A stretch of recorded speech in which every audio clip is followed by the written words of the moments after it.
देखिए, थोड़ा सा मुश्किल समय है, थोड़ा सा अजीब सा समय है। अब ऐसे समय में कौन कोशिश करेगा, कैसे हम कांटेक्ट करेंगे उनके परिवार से और कैसे उनका रिएक्शन मिलेगा, ऐसे तमाम सवाल अभी मीडिया के सामने भी हैं। लेकिन वो जहां पर रहते थे, जो हम लोग की जानकारी है उसके मुताबिक वो प्रतीक और उनके साथ अपर्णा बच्चों के साथ ही वो अपने घर में रह रहे थे और अखिलेश यादव का घर भी थोड़ी ही दूरी पर है। हालांकि अब ये देखना होगा कि दोनों परिवारों में संबंध कैसे थे, क्या आना जाना था, बातचीत थी या नहीं थी, ऐसे तमाम सवाल हैं। चूंकि परिवार काफ़ी समय से अलग रह रहा था। जो मुलायम सिंह की दूसरी पत्नी साधना गुप्ता जी थी, उनके सुपुत्र थे प्रतीक यादव, और हालांकि कभी वो किसी भी पॉलिटिकल कार्यक्रम में वो देखे नहीं गए। आमतौर पर उनको कम बोलने वाला, थोड़ा सा शर्मीला किस्म का आदमी माना जाता था। और अपर्णा यादव ने अपनी लाइन अलग कर ली थी। अपर्णा यादव ने भारतीय जनता पार्टी ज्वाइन कर ली थी, तो प्रतीक यादव की पत्नी हैं, और उत्तर प्रदेश जो महिला आयोग है वो उसकी उपाध्यक्ष भी हैं। और गाहे बगाहे उनके तमाम स्टेटमेंट भी आते रहते हैं, जो समाजवादी पार्टी के खिलाफ होते हैं, भारतीय जनता पार्टी के पक्ष में होते हैं। तो वो तो एक खैर एक पॉलिटिकल चीज़ें हो जाएंगी, उस पर कमेंट करने के लिए अभी हमारे पास काफ़ी समय भी है। ऋषभ, लेकिन उम्र कोई ज़्यादा नहीं थी। साल 1988 में उनका जन्म हुआ, मात्र 38 साल की उम्र, और उसमें भी पिछले दिनों जिस तरीके से पारिवारिक विवाद की चीज़ें और बाकी चीज़ें सोशल मीडिया पर सामने आई थी, उसके बाद से क्या ये बात मानी जा सकती है कि पारिवारिक कहीं ना कहीं कुछ डिस्प्यूट्स या तनाव भी एक बड़ी वजह उनके हो सकते हैं? देखिए, वजह तो पोस्टमार्टम रिपोर्ट से ही साफ होगी, बहुत की वजह। और बाकी देखिए, पारिवारिक डिस्प्यूट हालांकि हमने भी कभी नहीं देखा। अखिलेश जी भी हमेशा बचते रहे हैं, उन्होंने भी तमाम ऐसे मुद्दों पे, चाहे वो अपर्णा से रिलेटेड हो या प्रतीक से रिलेटेड हो, अखिलेश यादव भी कुछ भी कहने से हमेशा बचते रहे। लेकिन कुछ समय पहले ही प्रतीक यादव ने एक FIR दर्ज कराई थी एक अपने पुराने सहयोगी के खिलाफ। मतलब जो एक समय उनके सहयोगी हुआ करते थे कि उन्होंने इन्वेस्टमेंट के नाम पर मुझसे कुछ रकम ली, फिर वो रकम करोड़ों में थी अनुपम, और वो रकम फिर उन्होंने हड़प ली। उसकी FIR गौतमपल्ली थाने में दर्ज हुई थी, उसकी इन्वेस्टिगेशन भी जारी है। अब बात आ जाती है उनकी पत्नी अपर्णा यादव की। अपर्णा यादव को जहां चूंकि उन्होंने अपनी पॉलिटिकल लाइन क्लियर कर ली थी, तो जाहिर सी बात है वो जी ऋषभ, हाँ तो जी बताइए। तो ऋषभ, हमारे सहयोगी यहां पर इस बड़ी खबर पर हमें अपडेट दे रहे थे। अखिलेश यादव के छोटे भाई थे प्रतीक। ऋषभ बणी सबसे पहले अस्पताल पहुंचे और वहां से तस्वीरें हमारे दर्शकों तक पहुंचाई हैं। वो तस्वीरें हम आपको दिखा रहे हैं। अपर्णा यादव के पति थे प्रतीक यादव, उनका दुखद निधन हुआ है। प्रतीक यादव ने खुद कभी चुनाव नहीं लड़ा, ब्रिटेन से उन्होंने पढ़ाई की थी। साल 1988 में प्रतीक यादव का जन्म हुआ था। तो बड़ी खबर यहां पर हम आपको बता रहे हैं। हमारे सहयोगी ऋषभ लगातार बातचीत करने के लिए हमारे साथ बने हुए हैं, उनसे भी तमाम अपडेट्स हम ले रहे हैं। और पोस्टमार्टम हाउस में अब आपको बता दें कि उनके पार्थिव शरीर को ले जाया जा रहा है, वहां पर पोस्टमार्टम की प्रक्रिया होगी। ऋषभ लगातार हमारे साथ बने हुए हैं। ऋषभ, सबसे बड़ी बात यह कि जिस तरीके से सुबह 5 बजे अस्पताल को सूचना मिली, उसके बाद पूरा हुआ, परिवार के लोग वहां पर पहुंचे और उनको ब्रॉड डेड डिक्लेयर किया गया, तो अब जाहिर तौर पर यह बात महत्वपूर्ण यह हो जाती है कि जो व्यक्ति अपने आप में इतना फिट है, इतना हेल्थ कॉन्शियस है, उसके साथ ऐसा क्या हुआ, यह पोस्टमार्टम के बाद ही साफ होगा।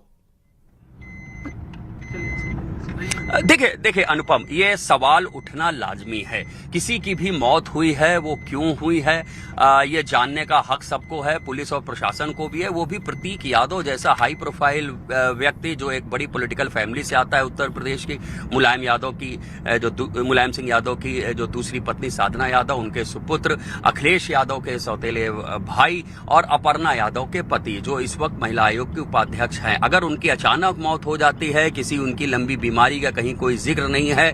और उनको एक अच्छे जिम लवर के तौर पर देखा जाता है, वो फिटनेस फ्रीक बताए जाते हैं और फिट भी हैं। इतनी कम उम्र में उनकी अचानक मौत हो जाती है तो हर कोई उस मौत की वजह जरूर जानना चाहेगा। और जो प्रोसेस है पुलिस प्रशासन का वो यही है कि पोस्टमार्टम रिपोर्ट से ही मौत की वजह साफ होगी, लिहाजा पोस्टमार्टम कराया जा रहा है। सोर्सेज ने कंफर्म किया है और उनके शव को सिविल हॉस्पिटल से केजीएमयू के पोस्टमार्टम हाउस की तरफ ले जाया गया है। हम भी पोस्टमार्टम हाउस की तरफ ही जा रहे हैं और जो सोर्सेज ने कंफर्म किया है उसके मुताबिक डॉक्टर्स का एक पैनल बनाया गया है। वो पैनल ही प्रतीक यादव के शव का पोस्टमार्टम करेगा और पूरे पोस्टमार्टम की वीडियोग्राफी भी कराई जाएगी और इस पोस्टमार्टम रिपोर्ट से ही प्रतीक यादव के मौत की वजह साफ हो पाएगी।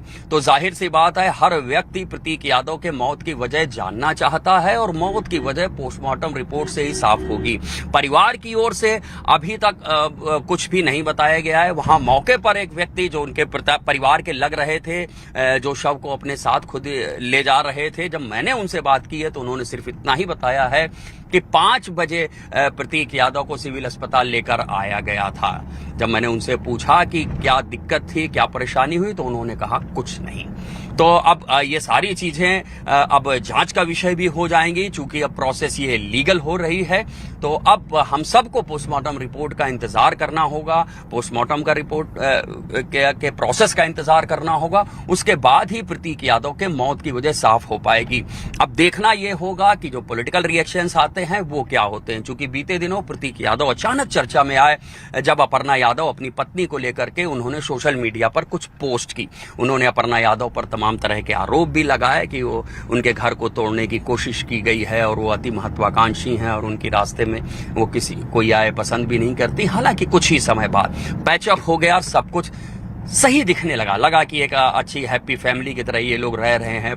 और एयरपोर्ट की एक आध दो तस्वीरें भी आई साथ में परिवार के साथ में। तो अब देखना ये होगा क्या वाकई सब कुछ ठीक था, सब कुछ सही हो गया था या कहीं कोई दिक्कत थी। तो ये तो पर्सनल लेवल की बात हो गई है, लेकिन ये देखना जरूर होगा कि क्या उनको कोई मेडिकल एलिमेंट था, वो किसी मेडिकल समस्या से जूझ रहे थे, कहीं कोई उनका इलाज चल रहा था।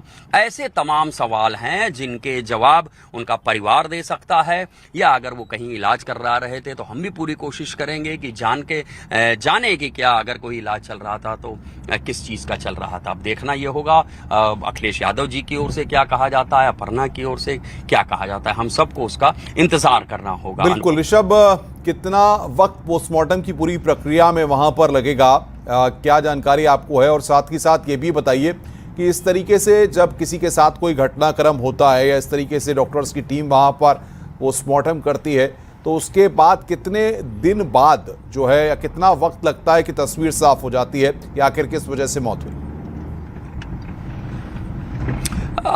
देखिए अगर फौरी तौर पर अनऑफिशियली देखें तो कुछ ही घंटों में, अगर आधे घंटे बाद 1 घंटे बाद भी पोस्टमार्टम शुरू हो जाता है तो ये मान के चलिए शाम तक ये तस्वीर साफ हो जाएगी कि मौत की वजह क्या है। हालांकि ऑफिशियली रिपोर्ट आने में तमाम तरह की कागजी कार्रवाई होती है, उन कील कांटे जो होते हैं उनको दुरुस्त किया जाता है, तो उसमें तो 24 घंटे का समय लग सकता है। लेकिन ये मान के चलिए अनऑफिशियली 6-7 घंटे में ही ये बात साफ हो जाती है कि मौत की वजह क्या है। और जैसा सोर्सेस ने बताया है कि कोई शरीर पर जाहिरा चोट नहीं दे रही है, तो कुल मिलाकर जो पोस्टमार्टम करने वाला डॉक्टर्स का पैनल है उनको यही देखना होगा कि क्या अगर कोई कार्डियक अरेस्ट के, हार्ट अटैक जैसे उनको कोई सिम्टम मिल रहे हैं कि नहीं मिल रहे हैं, या तमाम कारण हो सकते हैं। चूंकि अभी कोई बात सामने नहीं आई है लिहाजा कुछ बोलना ठीक नहीं होगा, लेकिन अचानक सांस रुकना, दम घुटना ऐसे लक्षण होते हैं जो पोस्टमार्टम रिपोर्ट में साफ हो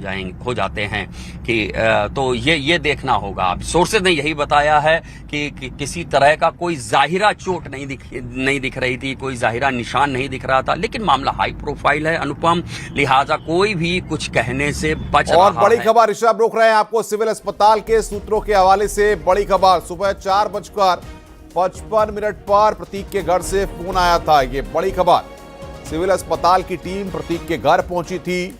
सुबह 4:55 पर प्रतीक के घर से सिविल अस्पताल को फोन आया था। प्रतीक यादव की तबीयत खराब होने की बात कही गई थी। सिविल अस्पताल से तत्काल इलाज की मदद मांगी गई थी। सिविल अस्पताल की टीम प्रतीक यादव के आवास पर पहुंची थी। सिविल अस्पताल की टीम को आवास पर ही डेड मिले। सिविल अस्पताल की टीम उनकी बॉडी को लेकर अस्पताल आई। ऋषभ हमारे साथ बातचीत करने के लिए बने हुए हैं। ऋषभ, बताया जा रहा है कि सिविल अस्पताल की टीम जब घर पर पहुंची उसी समय वहां पर उनकी मौत हो चुकी थी। हाँ, देखिए अनुपम, इस बात की चर्चा वहां भी चल रही थी, लेकिन मैं चूंकि अस्पताल में मौजूद था, अस्पताल परिसर में मौजूद था, और अस्पताल में हमारे जो सोर्सेज थे और जो पुलिस भी है, पुलिस ने भी ये बात कंफर्म की है कि यहाँ पर वो मृत अवस्था में ही लाए गए थे। अब ये नई जानकारी हमारे किसी सहयोगी ने अपडेट की है तो जाहिर सी बात है वो दुरुस्त होगी, और अस्पताल में भी ब्रॉड डेड ही इनकी स्थिति बताई गई है कि ये मृत अवस्था में ही लाए गए थे। इसका मतलब है कि घर पर या इनके घर और अस्पताल के बीच में जो डिस्टेंस है या उसी के बीच में इनकी कहीं मौत हो गई, और सिविल अस्पताल से इनके घर की दूरी भी मुश्किल से 2 किलोमीटर होगी। तो अब जो बात सूत्रों के हवाले से न्यूज़ 18 बता रहा है अपने दर्शकों को, मुझे लगता है वो भी दुरुस्त है कि घर पर ही उनकी डेथ हो चुकी थी। सिविल अस्पताल से डॉक्टर्स को बुलाया गया। अब चूंकि किसी की भी डेथ को कंफर्म करने का जो अधिकार है, जो पावर है, वो डॉक्टर्स के पास है, लिहाजा सिविल अस्पताल से जो डॉक्टर्स घर गए होंगे उन्होंने ही वहां पे कंफर्म किया होगा कि हाँ, प्रतीक यादव अब नहीं रहे। लेकिन एक चूंकि प्रोसेस है, लिहाजा उनको सरकारी अस्पताल में लाया गया और कॉज ऑफ डेथ को कंफर्म करने के लिए अब उनके पोस्टमार्टम की प्रक्रिया कुछ ही देर में शुरू हो जाएगी, और पोस्टमार्टम रिपोर्ट से ये बात साफ होगी कि प्रतीक यादव की अचानक मौत कैसे हुई। बहुत महत्वपूर्ण बात आप कह रहे हैं जाहिर तौर पर, लेकिन क्योंकि सुबह का वक्त है, अभी बहुत सारे लोगों को जानकारी तक नहीं है। कई लोगों ने अपने टीवी सेट्स या मोबाइल्स, तमाम लोगों ने अभी देखे भी नहीं है। सुबह लगभग 7:51 हो रहे हैं और सबसे पहले न्यूज़ 18 ने अपने दर्शकों को एक खबर दी है, भले ही दुखद खबर है ऋषभ, लेकिन जैसे ही लोगों को जानकारी मिलेगी, समाजवादी पार्टी के नेताओं को जानकारी मिलेगी, लोगों का जमावड़ा भी लग सकता है। ऐसे में पुलिस और प्रशासन को भी अलर्ट रहना होगा। जी बिल्कुल, देखिए वो तो तैयारी मैं वहां भी देख रहा था। सिविल अस्पताल में भी मौके पर गस्टेड ऑफिसर मौजूद थे, SHO हजरतगंज थे, ACP हजरतगंज थे, LIU के जो हेड हैं पूरे लखनऊ के वो भी वहां मौजूद थे, एक एडिशनल SP स्तर के अधिकारी भी थे, ADM भी थे। तो ऐसा नहीं है, तमाम प्रशासनिक जो महकमा है वो वहां पर मौजूद था। और अभी जैसे ही हम पोस्टमार्टम हाउस पहुंचेंगे वहां तस्वीर और साफ होगी। मेरा मानना यही है कि पोस्टमार्टम हाउस में भी तमाम जो जिले के पुलिस प्रशासन के अफसरान हैं वो मौजूद होंगे, और जो स्वास्थ्य विभाग के अफसर हैं वो जरूर मौजूद होंगे, और हर एक चीज को बारीकी से देखा जा रहा होगा। जैसे हम पहले भी कह रहे हैं, हाई प्रोफाइल मामला है, मुलायम सिंह यादव के परिवार से जुड़ा हुआ मामला है। अपर्णा यादव खुद इस वक्त उत्तर प्रदेश महिला आयोग की उपाध्यक्ष है, उनके पति थे प्रतीक यादव। तो तमाम ऐसी वजहें हैं जिसके चलते ये पूरा मामला हाई प्रोफाइल हो गया, और पुलिस प्रशासन सुबह से ही एक टांग पे खड़ा हुआ है। अब मामला जिसको कह सकते हैं, चूंकि बॉल जो है वो पोस्टमार्टम करने वाले डॉक्टर्स के पाले में है, लिहाजा उनका इंतजार करना होगा। वो डॉक्टर कब पहुंचते हैं, पैनल में कौन कौन डॉक्टर हैं, और फिर पोस्टमार्टम कितनी देर चला, और फिर उसके बाद इंतजार करना होगा पोस्टमार्टम रिपोर्ट का कि पोस्टमार्टम रिपोर्ट में कॉज ऑफ डेथ क्या है। चूंकि प्रतीक की उम्र इतनी ज्यादा नहीं थी, उनका फिजिकल फिटनेस, उनका एंड्योरेंस लेवल बहुत अच्छा था, और अचानक उनकी मौत हो जाती है, ये सबको चौंकाने वाली खबर है। तो अब हर व्यक्ति ये जानने की कोशिश में है कि आखिरकार प्रतीक यादव की मौत क्यों हुई है। जैसे जैसे दिन आगे बढ़ेगा, चूंकि एक बड़े ऋषभ, अगर हम प्रोफाइल की बात करें तो अमूमन बहुत ज्यादा मुद्दों पर अपनी बात को रखना देखा नहीं गया, या बहुत ज्यादा सोशल भी नहीं रहे कि बहुत ज्यादा जो है पार्टी तमाम जगहों पर लोगों के साथ पॉलिटिकल पार्टीज में जो बड़े कार्यक्रम होते हैं उनमें उनका इन्वॉल्वमेंट रहा हो। बहुत ही रिजर्व नेचर अमूमन प्रतीक यादव का महसूस किया गया है लोगों में।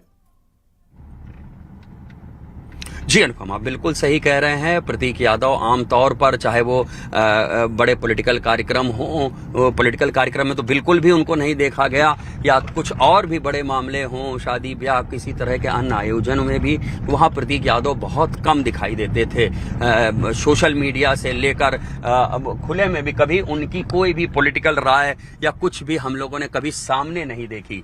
तो ये बात बिल्कुल सही है कि वो थोड़ा सा शाई किस्म का उनको माना जाता है, और उनकी राय तमाम मुद्दों पर हमने नहीं देखी है। और वो हमेशा बचते रहें तमाम चीज़ों से, ये बात भी सही है। मुझे लगता है ऐसा पहली मर्तबा हुआ होगा जब सोशल मीडिया पर उन्होंने अपनी पत्नी अपर्णा यादव के लिए कुछ लिखा था, तब भी शॉकिंग था। तमाम लोग ये बिल्कुल ऋषभ, आगे हम आपके पास आएंगे। लगातार इस बड़ी खबर पर हम